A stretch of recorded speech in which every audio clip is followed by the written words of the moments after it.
Motor Matic saat ini adalah motor favorit untuk berbagai kalangan di dunia, khususnya di Indonesia. Dimanapun kita tinggal, kita setiap hari hampir mustahil kalau tidak melihat motor Matic. Dan motor Matic yang seliweran di jalan itu kalau nggak Yamaha ya Honda. Ya dua motor pabrikan itu aja lah yang ada, sisanya kan cuman figuran aja untuk kelas Matic. Kemudian untuk di beberapa daerah, motor favoritnya tuh ya beda-beda. Misalnya di daerah A, motor favoritnya Yamaha. Kemudian di daerah B, motor favoritnya Honda. Tapi itu sih ya selera masing-masing lah ya. Namun walaupun kedua motor pabrikan ini cukup bersaing di pasaran, tapi harga kedua motor di kedua pabrikan ini cukup berbeda. Yang mana biasanya Yamaha akan lebih murah daripada Honda. Pertanyaannya, kenapa Yamaha bisa lebih murah daripada Honda? Untuk menjawab hal ini, saya sudah mencoba riset di beberapa website. Apa penyebab hal ini bisa terjadi? Dan saya menemukan jawaban yang dipecah menjadi beberapa faktor yang cukup menarik. Faktor yang pertama, Honda memiliki teknologi yang lebih tinggi. Dilansir, Honda memiliki reputasi sebagai produsen motor dengan teknologi yang lebih canggih dibandingkan semua pesaingnya. Ya bisa dibilang, di setiap kompetisi antara motor pesaingnya, motor Honda lebih unggul dalam bidang teknologi. Yang dimaksud teknologi Honda seperti PGM-FI, idling stop, dan ESP ya. Mungkin ini ada benarnya untuk saat ini, karena kalau dalam sejarahnya, Yamaha atau Suzuki juga pernah menjadi pabrikan yang memiliki teknologi paling tinggi.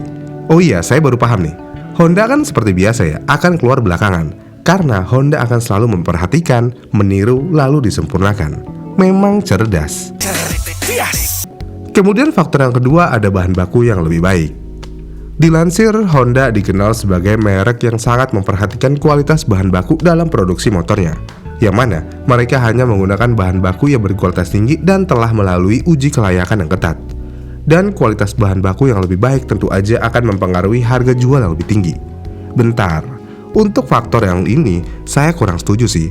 Karena yang kita tahu dan kita semua pasti setuju kalau bahan baku dan material quality yang paling bagus adalah Suzuki.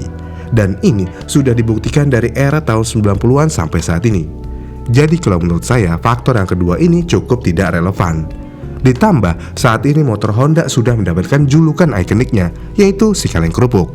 Dengan demikian, ini bukanlah faktor yang membuat motor Honda memiliki harga lebih mahal daripada pesaingnya. Ditambah lagi nih, jika memang menggunakan material terbaik, Suzuki aja bisa kok jual murah, kenapa Honda harus mahal? Iya kan? Kemudian faktor yang ketiga, Honda memiliki desain lebih menarik. Dilansir, desain yang menarik juga menjadi salah satu faktor yang mempengaruhi harga motor. Honda dikenal sebagai merek motor yang memiliki desain yang lebih menarik dan keren. Beberapa produk motor Honda seperti Vario, Beat, dan CBR memiliki desain yang lebih stylish dan modern dibandingkan dengan produk motor Yamaha.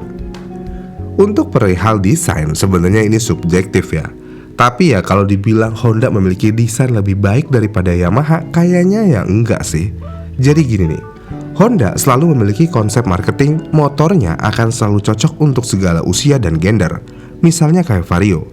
Vario tidak pernah merujuk kepada satu gender karena desainnya yang dewasa banget. Tapi uniknya, walaupun desain Vario dewasa banget dan tidak menunjuk satu gender, tapi ini motor tetap keren dan laku. Kemudian jika mau lihat desain Matic Honda lainnya, misalnya Honda Beat selalu memiliki desain minimalis dan tidak terpaku sama gender juga. Dan Honda Beat selalu menggunakan warna-warna primer yang aman. Dengan demikian, desain Honda akan selalu aman sampai kapanpun.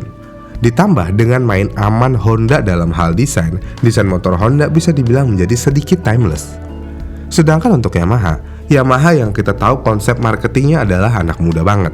Dan biasanya Yamaha selalu mengusung konsep desain sesuai gender. Misalnya Mio untuk perempuan, kemudian ada Yamaha Nuvo nih kalau dulunya buat laki-laki. Dan kondisi ini terus berlangsung. Makanya nggak heran kalau Yamaha memiliki motor dengan desain yang banyak tapi mesinnya tetap sama.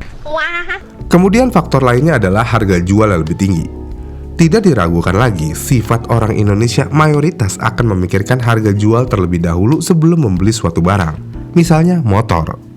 Honda mau di motor atau di mobil, harga jualnya akan sangat stabil alias tinggi terus.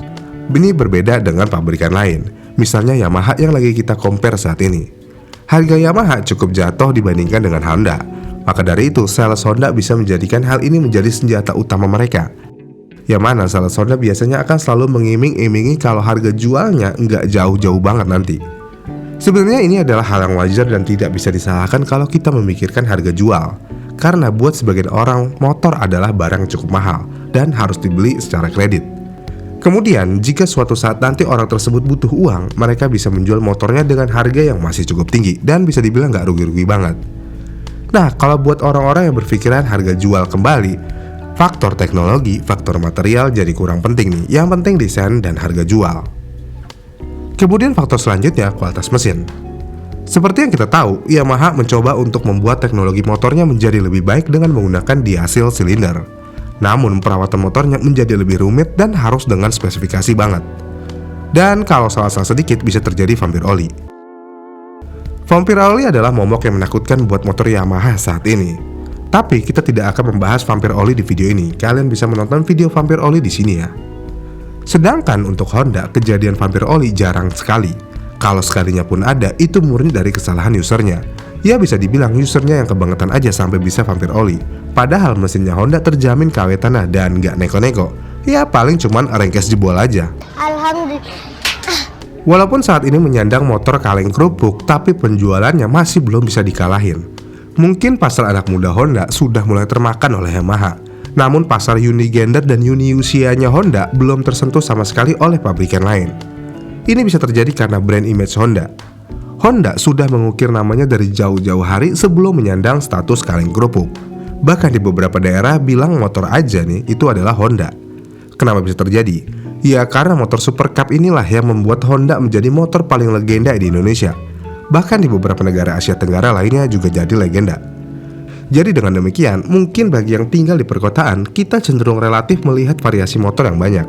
Namun jika kita ke pedesaan yang cukup dalam, motor-motor di sana masih banyak didominasi sama Honda.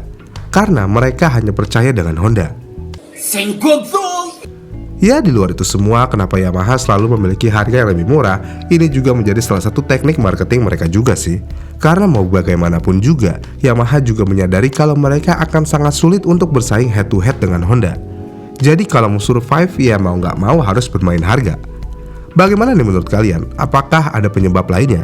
Komen di kolom komentar di bawah ya. Jika kalian suka dengan video ini, kalian bisa like dan subscribe channel ini. Dan sampai jumpa di video selanjutnya.